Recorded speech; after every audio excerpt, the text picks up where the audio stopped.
ngize nomfana wami namhlanje ukuthi incegu le yayizolo beyiloku isiqhomela la sihamba na incegu izolo besixhomela isithembisa nentshiza ukuthi uhamba namadodakazi wakhe. So mangifike ekhaya nami ngiyashaya 1+1 ngithi hayi awuthi nami ngivumbule man kubeka yi1. That's my son Morena Muntle. That's my son. I love him with my life. So we are not going to waste time, Bazalwane. It's been a hectic weekend. Saksele kancane. Amen. I want us to quickly go and visit both the New and the Old Testament. In the New Testament, I want us to go to the book of James, chapter 5. And then the Old Testament, we must go to the book of 1 Kings, chapter 17. It's a beautiful narrative. Your life will never be the same.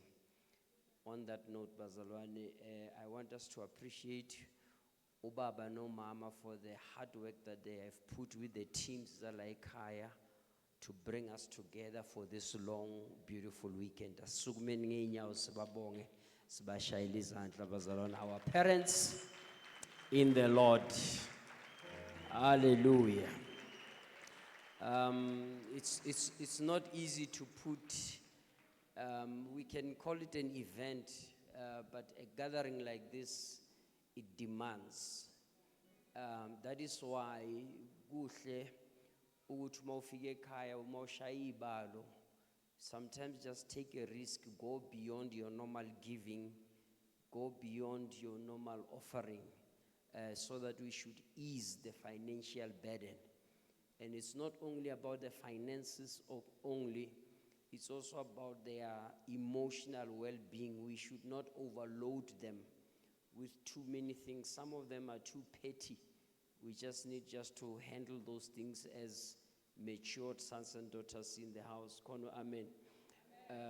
And you know that by Standa, and they are willing to go the extra mile for us. And from there, if kwenzeka kupopeke la kupopeka khona besingajabula nje ukuthi sibakhiphe nje sibakhiphe ngoba isikude sibakhiphe nje just ukuthi bayonethezeka bajabule just after this long weekend. Thina abanye ileya yeviki lonke until Sunday asikakabi nawo layo grace leyo. So we only do 2 days. Lang Konza Kona is only yesterday and tomorrow, and it's one service. So la is 4 services. So you can imagine how much it demands, how much it taxes in all aspects. Amen. So I go sfundele lapha ku James chapter 5, and then and just focus on verse number 16 and 17. Awushayele masinyane sikwazi ukuphuma ngesikhathi. James chapter 5, Tembi. James chapter 5 verse 16. Ngakho vumani izono omunye komunye nikhulekelane ukuba niphulukiswe. Umkhuleko oqinileyo wolungileyo unamandla kakhulu. Awibambe lapho. This is not my focus for today. My focus is on the last sentence of that verse. Uthini ithini ngomkhuleko Thembi? Umkhuleko oqinileyo wolungileyo unamandla kakhulu. The effectual fervent prayer of a righteous man availeth much. the top portion is what the church is currently struggling with. This one of saying, confess your faults one to another. In this day and age, what we call confidentiality does not exist if kunguthi imvela kancane. Niyangithola bazalwane. Ngoba uma usuka kumuntu uqeda ukusho ukuthi hey ngiye ngashayiseka off ramp la ngingafanelanga off ramp khona, before uphuma nangegate yakwakhe loyo muntu indaba yakho seyigcwele yonke indawo. So that is a challenge that we need to address in Jesus' mighty name. But my focus is on that portion, the effectual fervent prayer of a righteous man availeth much. Fundu 17 ma. U-Eliya wayengumuntu efana nathi, wakhuleka nokukhuleka ukuba lingani, alinanga emhlabeni iminyaka emithathu nezinyanga eziyisithupha. 18. Wabuye wakhuleka, izulu lana imvula, nomhlaba wathela izithelo zawo. Right. Now, when you look at the chapter 5, Mfundi Suzunguza, you'll discover that it is like a family meeting. Because the opening statement from verse 1, kuyakhuzwana lapho. Kuyakhuzwana kakhulu kubantu abaneyimali in terms of how you treat each other, the employer to the employees, the workers, how they are supposed to be treated, the issues around greed, financial gain more than, sharing with the employees. Then it goes down talking about patience, how we should be patient with each other, even under difficult situations. It goes even to the issue of kulegelana, we pray, and then mo indlula uyangasegcineni ithi ukhona ogulayo makabize amalunga webandla bazomkhulekela, ukhona ojabulile makayenze njani makahlabelele. So it's like a family meeting. He's addressing what we as a church, we as a family is supposed to behave. But now it's both issue yokukhuza ne issue yokukhuthaza. But now my question or my problem, if I can call it, is out of all the other people that could be quoted in the New Testament, incwadi kaJames focuses on two people. Abe Testament eldala. It is Job for his patience, but now it comes a little bit deeper when it talks about Elias or Elijah.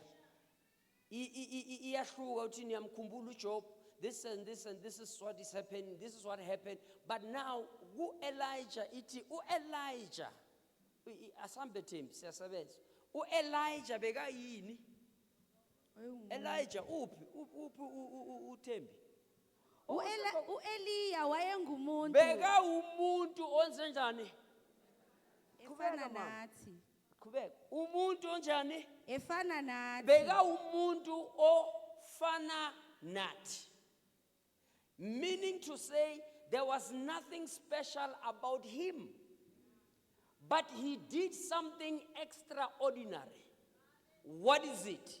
Wakhuleka nokukhuleka ukuba lingani. Wakhuleka nokukhuleka ukuba kwenze njani? Lingani. Lingani. And then what happened? Alinanga emhlabeni iminyaka emithathu. Alinanga emhlabeni iminyaka emithathu. Nezinyanga eziyisithupha. Nezinyanga eziyisithupha. That means it is 3.5 years. But bekumuntu ofana nathi.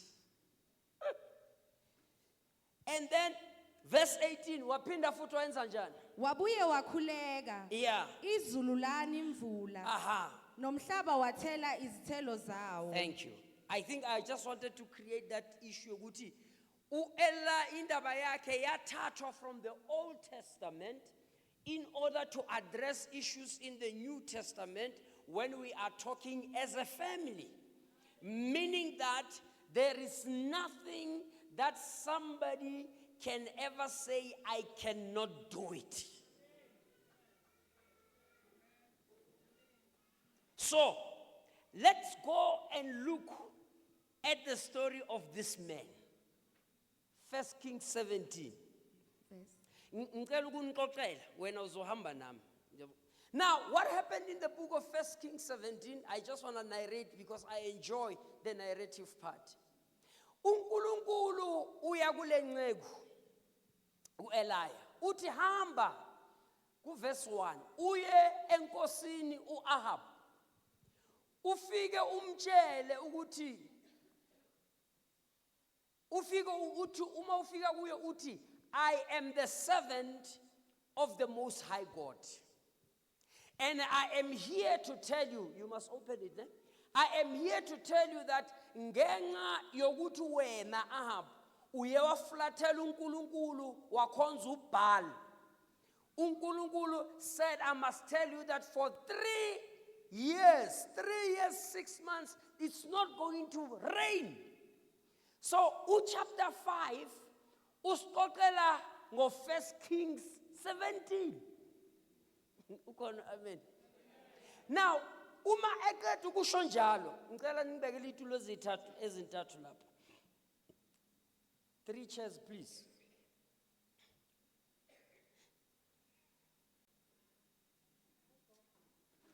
Aw, 3 chairs. Right. Hey, yeah, okay, no, it's fine, yeah, because of visibility. Sheshism. Next to each other. Right. Good.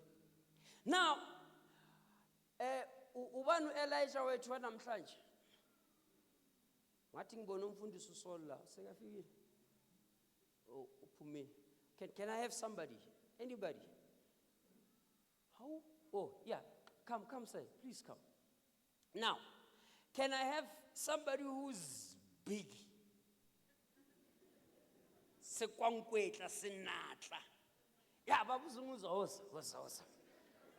Hey, Baba, today I'm working with your sons. So, is a new. Yeah, this is God.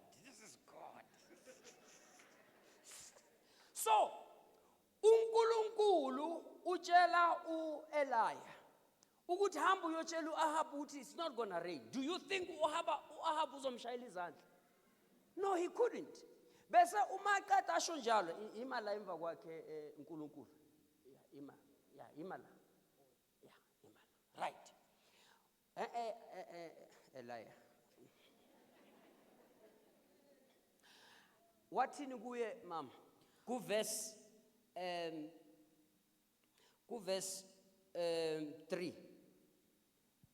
Suka lapha uye ngasempumalanga ucashe ngasemfudlaneni iKherithi ongaphambi kweJordani. So uma aqeda ukubeka leli gama, we are going to have a good time, I assure you.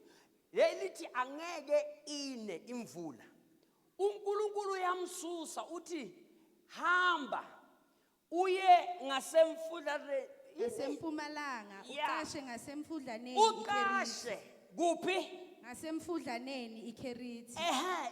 iKherithi. So the first stage that happens is that uNkulunkulu uyakwazi ukuthi nanoma ekubizile, but the declaration upon your life can cause problems for you. So uNkulunkulu yamthatha umfaka ku stage 1 izala. Ufika uthi hlala phansi. Uthi ku stage 1 ngenxa yalento ephezulu kwakho, I'm going to hide you. Uma emfihla uthi kuye lapho ngenze njani? Kuyakuthi uphuze emfudlaneni ngiyalile amagwababa ukuba kondle khona. When God hides you, God has a way of providing for you. Ukhona amen endlini. Uthi la ngiyokufihla khona angeke ngithumele umuntu ngoba ufihlekile. Because uma ngingathumela umuntu kungayenzeka arivile ukuthi ngikufihleni. Can I have some good amen? So uthi lapho ngilayele amagwababa ukuthi azokuwondla. And listen to the menu. Ekseni. Wahamba wenza njengezwi likaJehova. Right. Kubek. Ngokuba wahamba wahlala ngasemfudlaneni Kerithi ongaphambi kweJordani. Right. Amagwababa amlethela isinkwa nenyama ekseni, nesinkwa nenyama kusihlwa. Waphuza emfudlaneni. Now, kunokudla kwasekuseni okulethwa yini amagwababa. Ngaleso sikhathi yena ukusiphi stage sokufihlwa. Ayafika amagwababa aletha inyama nesinkwa ekseni. Ntambama aletha ini inyama nani nesinkwa. Bese for refreshment uphuza kuphi? Come on, talk to me somebody. So when God hides you, He's got a way of making sure that you are well taken care of by Him, so that nobody can claim the glory of hiding you. Oh, Jesus. So the stage of being hidden does not necessarily mean that your hidden stage is your permanent stage.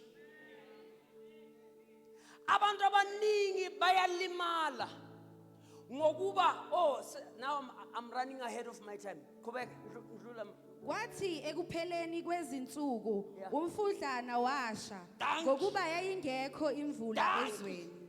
Thank you. Lento ebekuyi-comfort kuye yokwazi ukuthi morning breakfast is served, refreshments are here, dinner time, dinner is served, refreshments are here.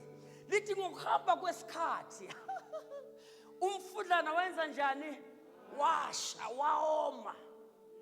Now that means it is a sign that you must never be comfortable at a stage where it is not your final destination. Once abantu abaningi balimele manje ngoba izinto ebezenzeka automatically, all of a sudden they are no longer happening. And when they are no longer happening, they start to blame this one. Ukuthi uthenga izifihle or uyangifihla, mara manje awusakwazi ukunginakekela. Wathini uNkulunkulu kuye? Kwase kufika izwi likaJehova kuye lathi, suka uye eSarefathi. Lathini? Lathi suka. Ngagijimi. Lathini? Suka. Itimaki? Suka. From your comfort zone. Mtshele, suka. Yeah, mtshele, it is about time that you move from your comfort zone, because your hidden stage is not your final destination. Oh, can I have some good amen? La kula ufanele uthathe khona amandla ngoba indaba yakho ayipheleli ekufihlweni. Kukhona la ufanele uye khona. Can I have an amen? Wathi kuyenza njani? Suka. Abaningi bakhala bahleli la. There is no more water. There is no more breakfast. There is no more meat and bread. The brook is dry. So namanje usalindile ukuthi kanti hayi, it was just for a moment. You need to shift. Can I have some good amen? But manje le iyangimangaza ngoba ithi suka labo ohleli khona uyephi wena? Suka uye eSarefathi elingele Sidoni uhlale khona. Bheka ngiyalile lapho umfelokazi ukuba kondle. La kuyalwe ini? Stage 1. La kuyalwe ini? Amagwababa. Manje besicabanga ukuthi uma msusa la uyombeka endaweni engcono. Kodwa hayi uyombeka kwenye indawo le inabantu okanye inabantu, but akusiyabantu abanethemba lokuthi bangamondla. Okay, don't worry. uNkulunkulu uthi suka uye la. Uma ufika angeke uthole inkosi, angeke uthole umuntu orich, uzothola ini? Umfelokazi, umuntu ongenandoda, shonelwe indoda. But uthi lo mfelokazi ngimyalile mina ukuthi ayenze njani? Awondle. Ethi makhi mtshele ngibhekile ungabheki mina. Ethi makhi neighbor, sometimes your help comes from unusual sources.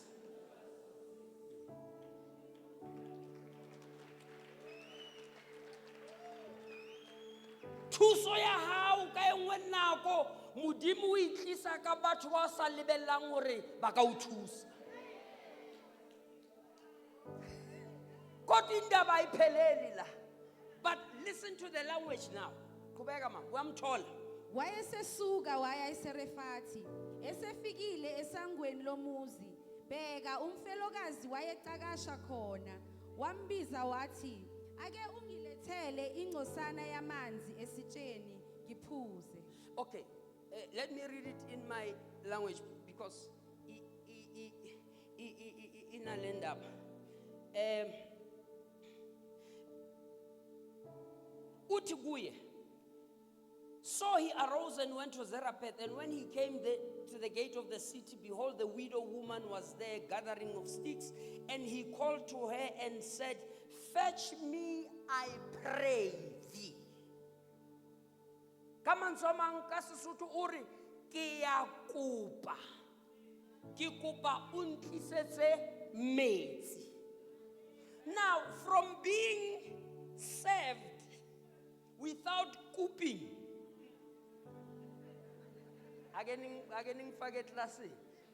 from being served to the stage of begging,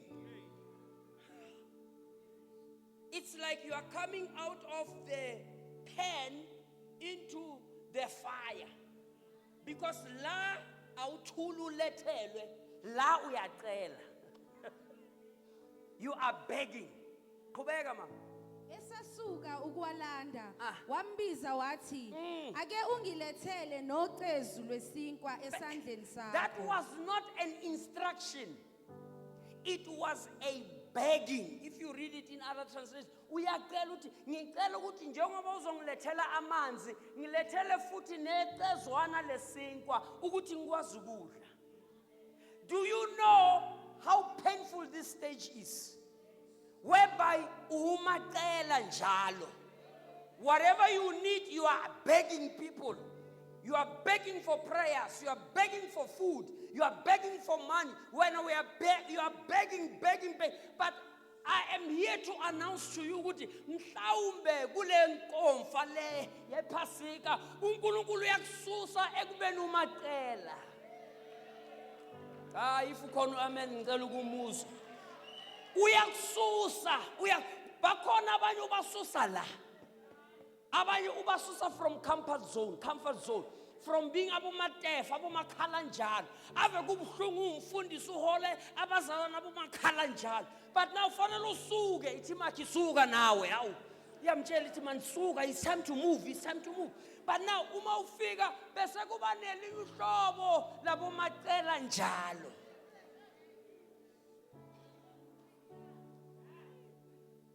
There has to be a shift in the house to say, Buyaba, you can't be at this stage forever.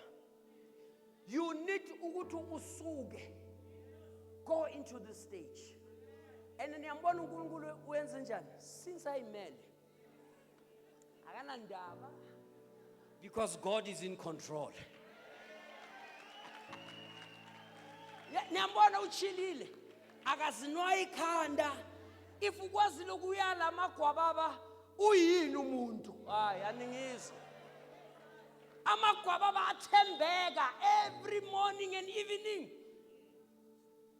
He's watching. Itimaki, God is watching. Uma ula bayakuhleba. uma ulaba kunika namagama, uma ulaba bawhatsapana ngempilo yakho, uma ula indaba zakwakho zigcwele yonke indawo, uma kule stage uma uvela abanye bayagwema because abalindelanga okuhle okubuya kuwe. But I have got some good news for somebody this morning. Ukuthi le angeke kuhlale kunje. Oh, hallelujah. I'm saying angeke kuhlale kunje. Yebo ucelile kodwa sekwanele. Oh, hallelujah. Sekwanele. Khona la siya khona. Siya le. Yazi lo nkulunkulu yangichaza. Kwangathi mangiprepare naye le message. He's chilled. And there is only one word, suga. Uyele ngiyalele. Suga. Uyele ngiyalele. But la siyakhona. Lalela ukuthi uthini no mama. Kepha wathi kuphila kukaJehova uNkulunkulu wakho anginalo neqebelengwane kukhona kuphela ukhweshe lempuphu embizeni nengcosana yamafutha ophisweni. Bheka sengicakashile izinkuni ezimbili ukuze ngingene ngizilungiselele khona nendodana yami ukuba sidle sife. Hawu.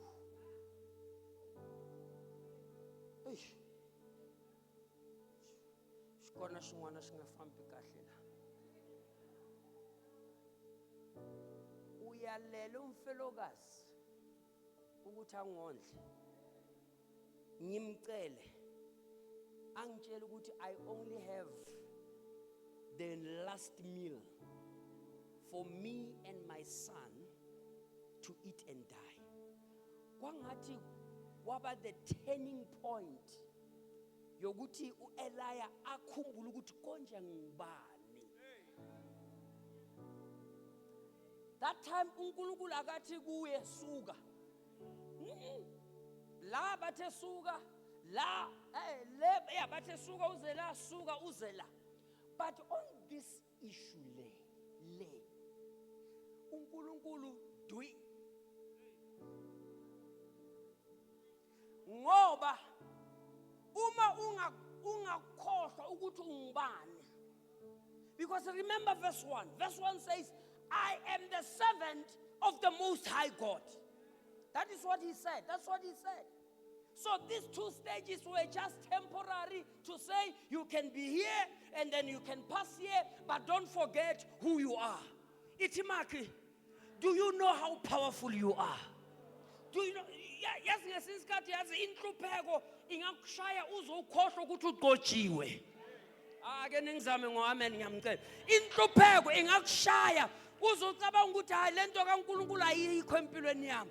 Kanti no, uNkulunkulu ufuna ukuthi udedele lamandla avalelwe ngaphakathi kwakho. Abanye bethu we are struggling in silence because we cannot speak and declare what we want to see with our eyes. The story changes. Wayesethi uEliya kuye ungesabi. Whoa. Wathini? Ungesabi. Okay. Wathini? Ungesabi. Now, the fugitive who is now a beggar, he is now transforming. Come on, somebody hear me. I say, Kalefoot, you were once what? Ariyaba. The fugitive, ufihliwe, wafakwe endaweni yokucela.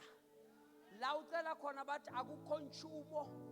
Kanti abazi ukuthi la kuthiwa azikhiphi kula izulu zikhipha khona.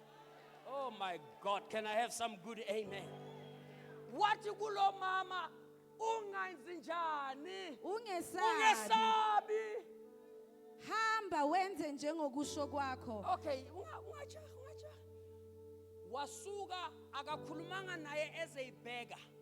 Ukhulume naye as a man of God. Wathi sekadla kule office. Wathi go. Hamba wenze njengokusho kwakho. Kepha ngenzele mina kuqala iqebelengwane elincane ngakho. Ulilethe kimi andukuba uzilungiselele wena nendodana yakho. Right. Wait. Uthi kuye, hamba. Prepare that meal that you say is the last meal. You, Bazalwane, I'm telling you, this is the most exciting part. Just be patient with me. Uthi hamba, go prepare. But before you eat your last meal, I want you to do something. Bring it here.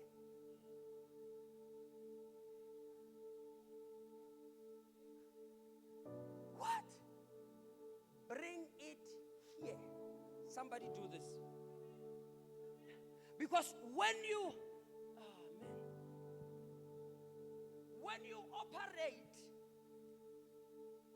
at the stage of your purpose, every problematic situation, it excites you. Whatever is a challenge to you, you don't run away. You don't go back here. You don't go back here to become a fugitive. You are saying, bring it on. Come on, somebody do it. Bring it on. Bring it on. Bring it on. Come on, talk to me. Bring it on. Because I'm no longer a fugitive. I'm no longer a beggar. I'm now operating in my office.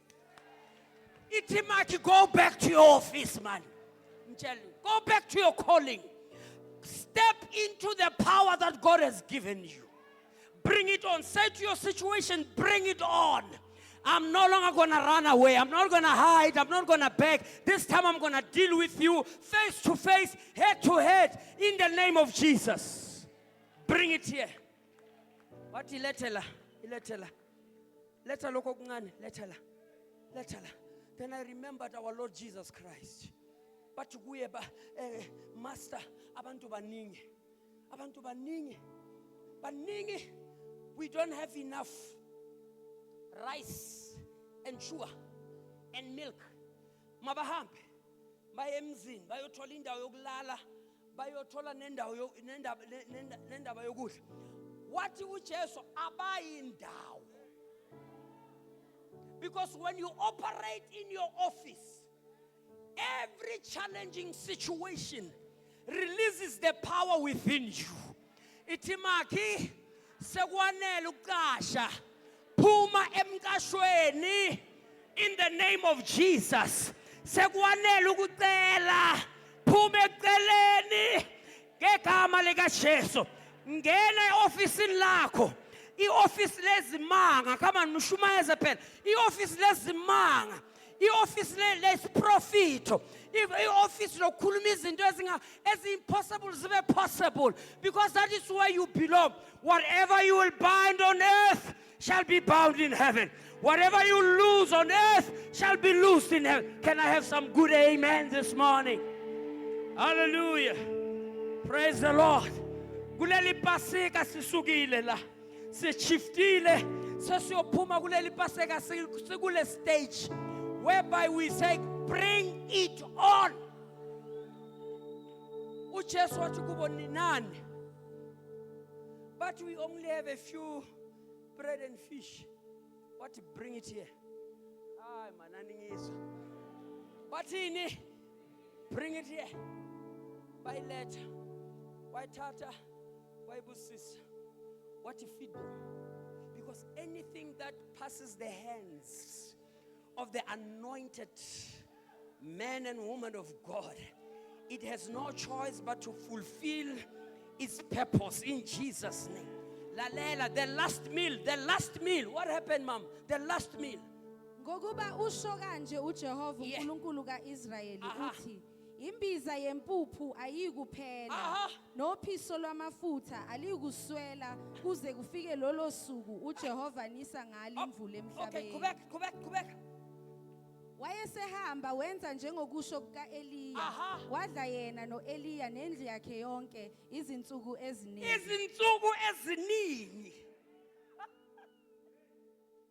The last meal became provision for many days because indlule ezandleni zenceku kaNkulunkulu.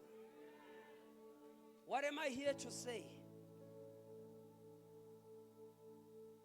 Your hands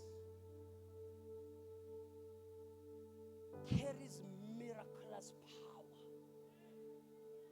Your utterances can change the atmosphere. Now it is your time to step into your office and start declaring things that are not, and they will become. Can I have an amen? Now, wait a minute. Kwahamba kwaba nenkinga. Imbiza yempuphu ayiphelanga nophiso lwamafutha aluswelanga njengezwi lika Jehova alikhulumile ngesandla sika Eliya. Niyambona uNkulunkulu ukuphi? Shield. Akishaleni uNkulunkulu izandla. This one. No. Uchilile akanankinga because he knows that whatever he declares it shall come to pass. Can I have an amen? Now, but there was a problem after that. Wathi emva kwalokho indodana yalowo mfelokazi umnikazi indlu yagula. Ukugula kwayo kwaba namandla kangaka ngangokuba yayingasenakho ukuphefumula. Ngamanye amagama yafa. Lo mama wathi Wayesethi ku-Eliya, Aha. nginamsebenzi muni nawe muntu kaNkulunkulu na? okay, gijima. Uze kimi ukuba kukhumbuleke isono sami nokuba kubulawe indodana yami na? Kepha wathi kuye, nginike indodana Hayi, yakho. Wathi kuye kanjani? Nginike. Now. Ngicela umntwana omncane.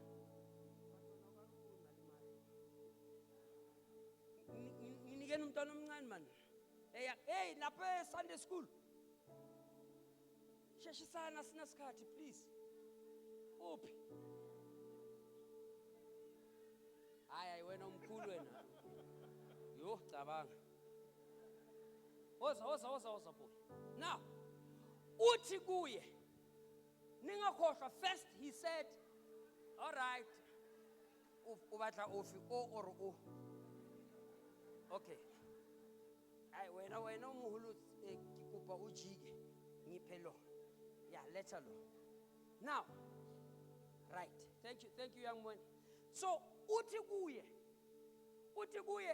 mntana mufile khona manje blah blah. What?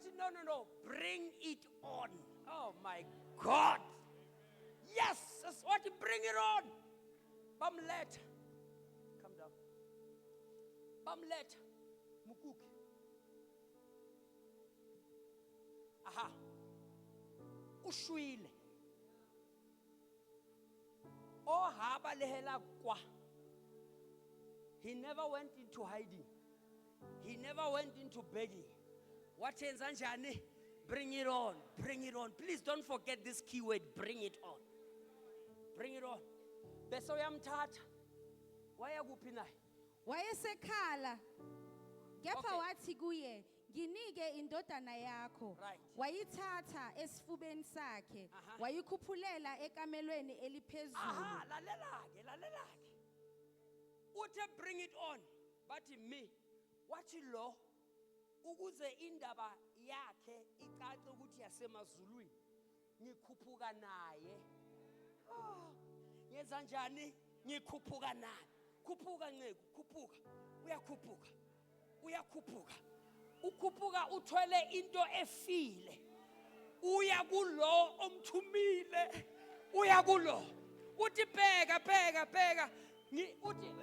Uthini? Wakhala wathini? Wayesekhala kuJehova wathi, Lalela akakhalelanga umuntu, ukhalele kubani? Yeah, bheka uJehova phela. Uphethe inkinga. Jehova, nangu umntwana ufile. And then let's fast forward because of time. Wakhuphuka wakhuleka wathi lo mntwana angafi angithi. And then uNkulunkulu wavusa umntwana. Go back. Uyehle naye amgugile ngoba akanamphefumulo. Khuphuka. Wakhuluma noNkulunkulu. uNkulunkulu wakhuluma ukuphila kulomntwana. Uma aphaphama umntwana wayehla naye ekamreni eliphezulu. How was the position of coming down? The child was dead. So bekamthwele esifubeni. Ungathwala into ephilayo esifubeni. Wayehla nayo iphila. Hey ngithi wayehla nayo iphila. Come on. Wayehla nayo iphila. Uma thathathi nangu umntwanakho. Because uthe bring it on. Come on, somebody shout bring it on. There is no situation. There is no situation, separation. Esingahlula inceke kaNkulunkulu. And asikho isimo sesifile. Uma sifika kunceke kaNkulunkulu sihlale sifa njalo. Uzokhuphuka naso sifile kodwa uzoyehla naso sesivukile. I'm here to announce kunezinto ezifile abasebathi ithemba lisekho, but I want you to know today that in the name of Jesus wena unamandla wokudila nezinto ezifile ziphinde futhi sivuke. Can I have an amen? Your finances are coming back to life again. I say your finances are coming back to life again. Your family life is coming back to life again. Your health is coming back to life again. In the name of Jesus. In the name of Jesus. Your business is coming back to life again. I say it's coming back to life. It's coming back to life again. Somebody shout, bring it on, bring it on, bring it on. Bring it on. Phuma ekusifihleni. Shift ekuceleni. Step into your office. Nangu Jesu. Nangu Jesu. But umntwana ufile. Wathi uJesu okay ngiyeza. Wafika. Phela sesihamba noNkulunkulu phela. Iza uNkulunkulu. Siyangena la kushone khona. But now ufile. uJesu wathi bring it on. Amanzi amancane la. Wathi kubo no man, lo mntwana lo akafanga. Uzovuka. Azange bashaya izandla. Bamhleke ukula. Because abo auntie bese bathathe ama death certificate bayo claim nje. Manje ubaphutha ukudla emlonyeni. But uyaphetha. Yeah. What okay, nina enhlekayo phumani la ekamreni. Wabakhipha. Wathi ngifuna ukusala nabantu aba directly connected to the situation. Ngesinye isikhathi uma so operator kule level kunabantu ufanele ubaqhelise. Ngoba banokungcolisa iatmosphere yama signs and wonders.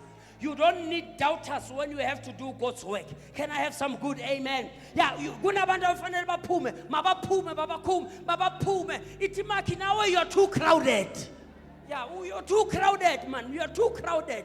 That's why into zakho zingasebenzi because you are too crowded.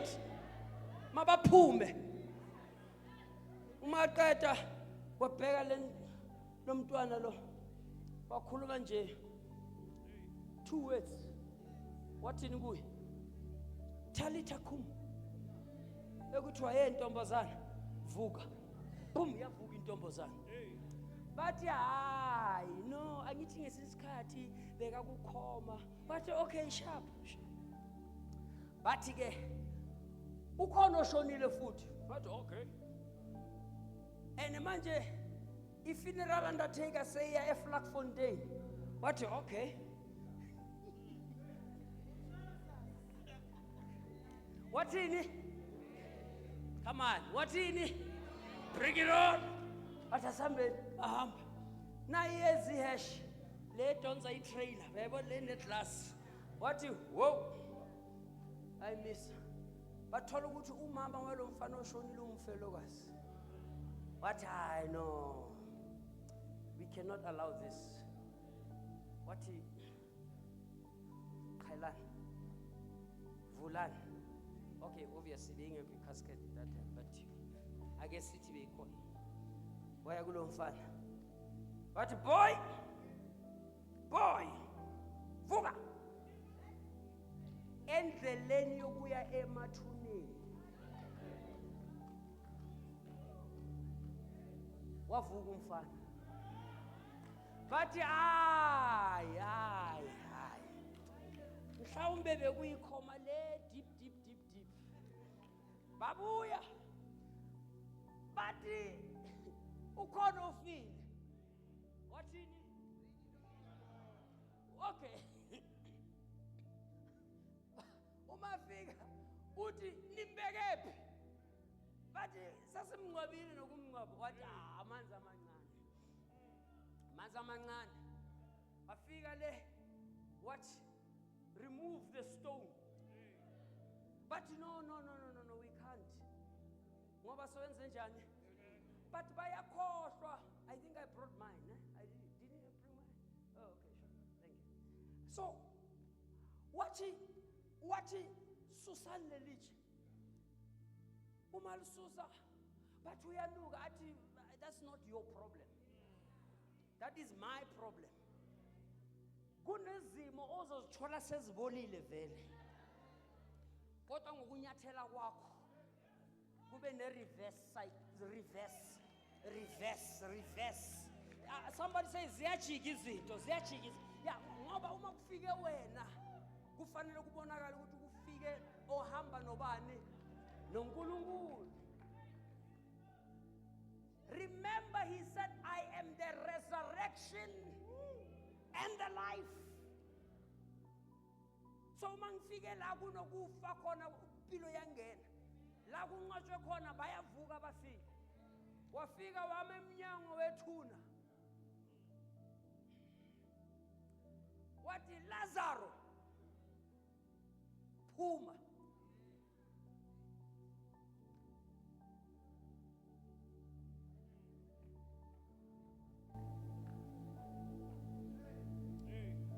Uma efika ngaphandle wathi nina enimbophile. Come on, talk to me somebody. Nina enimbophile enza njani? Khululeke. Because I've done my job. Kunabantu abafakane einkingeni. When you cannot do the problem solving from A to Z, you just come and declare life. Basale balungisa into zabo. Can I have a good amen? So I am here to announce, come back, God, that when you have got this behind you, now noma ukulesi stage usasekhona. Kodwa ulinde ukuthi ufike lapha.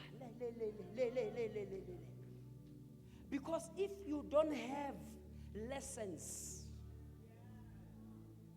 it is not easy to preach a message of hope to somebody if you have never been through a hopeless situation. Come back. But namhlanje sesizothandaza sithi sekwanele mntaka baba. Yebo abasakwenzeli. And then bengikhuza ngithi yabona uma ubaby daddy angasakhiphi isondlo. Yekela ukugijima emakhoti.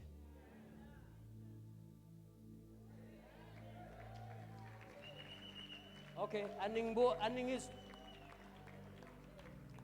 Lo uyavakashelana ebusuku. Lo uyatshontselana ubuthongo. Lo uletha amaphupho womntwana. Ubhizi ushaya igroovers. Usithombe somntwana sithi fupu. Athi leyo swipe ithi decline. Kanti le mali akusiya samatshwaleni eyakabani eyomntwana. So yekela, phuma lapha. If but decide ukungasakwenzeli, chill. Shifter. Nala bakhona bazokuzwela uma usaqala. Bazokunika hayi yokugcina, hayi ini. But the purpose is for you to say the day you stand up and preach, you will say, I know what it means. Come here. I know what it means to be here. I also know what it means to be here. But manje, I am here. Ah, my God. In the name of Jesus. Kwangathi kungaba uwe lo kule nkomfa man. Kwangathi kungaba ithi makhi uwe loya. Yeah, mtshele ukuthi uwe loya makhi. Uwe mtshele uthi wena, mtshele ithi makhi wena. You are at chair number 3. So sekuwanele ku chair number 1. Phuma ku chair number 2 ngoba chair number 3 kulindile in the name of Jesus. Hey, in the name of Jesus. Uma ekseni uma uvuka uthola ikati elimnyama egate yakwakho ungafasti. Ungabizi ubaba ubishop. Le ifuna wena. You can do 2 things. Ungathatha ikharafu, thola iplastic, uyikhe uyithele eplastikini, bese uyahamba uyayilahla ehlathini or ubizi SPCA, uthi kunekati elifile, ngicela bazonitha awuloku uthi rabashaka yahanda bebese, ekhaya mama. Ekatini elifile. Do you know who you are? Yeah? You are given dominion of things. Come on. Ezasemkhathini zasemhlabeni nangaphansi komhlaba. Nalento yakho uthi bawuthola ipowder edeskini lakho eofisini. Ucabanga ukuthi uzolahlekelwa ingqondo. Just do this.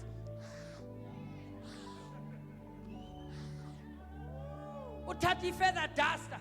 I wonder ubani lo. Ngalokuthi thathana nama anointing oil uthelana namadesi le ifuna ukuthi umane umuthi not this one. Oh, can I have some good amen? Not this one. Noma bangathumela imfene igijime phezulu kwendlu yakho le ayifuna uba ngumsindo.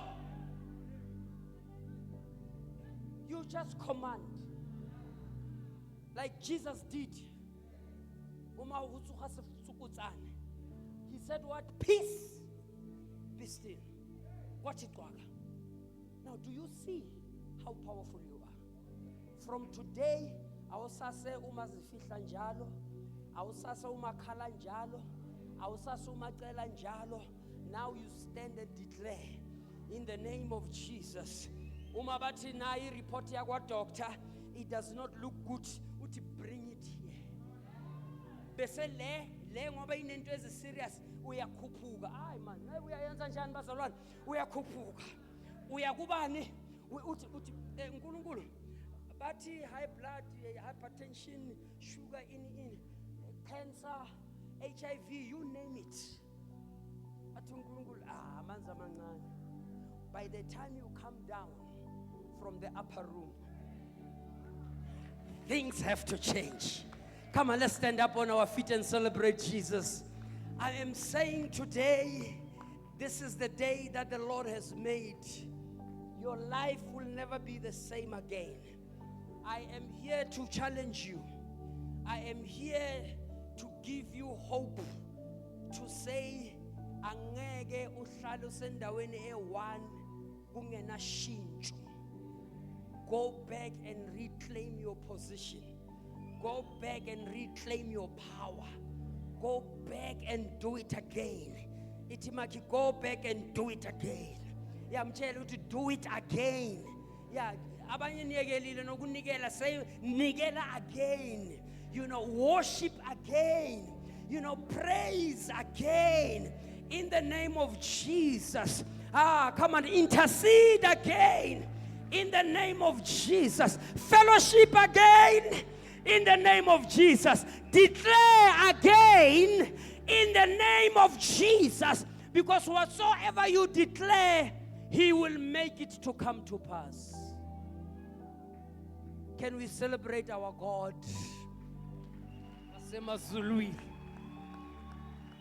He is worthy to be praised. Oh, hallelujah. You know, I don't know if we have time. What time is it? Oh, right on the spot. I challenge anyone.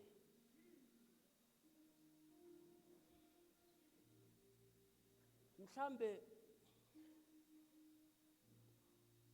unenkinga yokusuka la.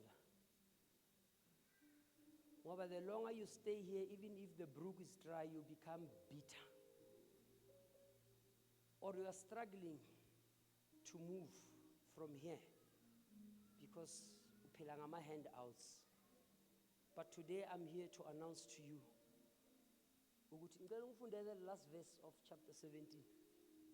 You need to come here where you declare and it happens. You declare and it happens. Listen to what that woman said.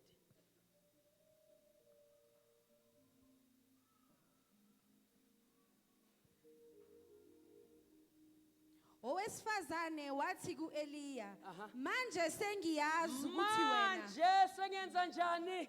sengiyazi. Dad, why angashongo lamagama after iflower ne-oil? Ingapheli. Kwangathi sometimes nathi we also understand ukuthi once you can do something miraculous, don't stop there. And you may not even get feedback after you have done something good for other people. She only confirmed when he raised that child from the dead. But now, Manje sengiyazi ukuthi wena ungumuntu kaNkulunkulu aye man, nokuthi izwi likaJehova elisemlonyeni wakho Aye, man. liyiqiniso. aye man. So do you see ukuthi i-validation ifika ekugcineni? Ifika ekugcineni. Verse 1, sengihlala phansi. Verse 1, 18:1. Kwathi emva kwezinsuku eziningi izwi likaJehova lafika kuEliya ngonyaka wesithathu lathi, hamba uzibonakalise kuAhabi, ngiyakunisa imvula emhlabeni. Now, uyayizwa James chapter 5, 17 and 18. Iyaziphinda. So, uNkulunkulu une-tendency yokuthi lento ayiqalile ngawe ayifetse. Akashiyi imess. 3.5 years later, uthi go back. La ngithe khona uvala imvula. Wathola ukuthi vela imvula ayinanga since adeclared. What God tell them ukuthi izona imvula. So there is some restorative atmosphere. Yeah. Kunabantwana bethu esabakhesa. Yeah. Kunabantu esabavala. But uthi uNkulunkulu ngicela niyobavulela. Ukhona ongizwayo. Yeah. Kunabantu esazitshela ukuthi wena angeke uphumelele, kodwa today go back and say uzophumelela. Yeah, uzophumelela. Go back kulo muzi lo othi lo muzi lo ngathi uloyiwe, uma ungena uthi lo muzi lo ubusisekile. Nyangizwa bazalwane. So there must be some restorative action that we must take. Lift up your hands if you don't mind. 1 or 2, doesn't matter. I'm here to announce namhlanje ekseni siyasuka from being hidden, siyashifta from the stage of being begging, but we are stepping back into our offices, operating in authority. Father, in the name of Jesus, here are your servants. Here is an army that is standing before me in your presence. I declare, uNkulunkulu wami ophilayo, ukuthi let there be a shift from one level to that ultimate level, whereby they will operate like you, God. Whereby whatever you declared in the book of Genesis chapter 1, verse 27, 28, to say, let them have dominion over the fowls of the air, over the creeping things on earth, and over things that are underneath. Let them go back to that position, claiming their power, claiming their favor, claiming their influence in the name of Jesus. I pray that let the healing power be restored over their lives in Jesus' name. May things that were dead be resurrected in the name of Jesus. Let there be a turnaround. Ngimelana nomoya wobugwala, umoya wokwesaba. Ngithi ngegama lika Jesu, ngegama lika Jesu. Wena moya wokuthusana, wokuthi how are you going to do it? We don't know, but we also know that God is on our side. And with God on our side, who can stand against us? And therefore we declare this morning, as we give you the glory, to say, for thine is the kingdom, the power, and all the glory forever and ever. Amen. Somebody celebrate Jesus. Somebody celebrate Jesus. Come on, you can do better than that. Hallelujah. Hallelujah. Come on, stand up on your feet and celebrate Jesus. Hallelujah. Hallelujah. This is the day that the Lord has made. Oh, praise the Lord.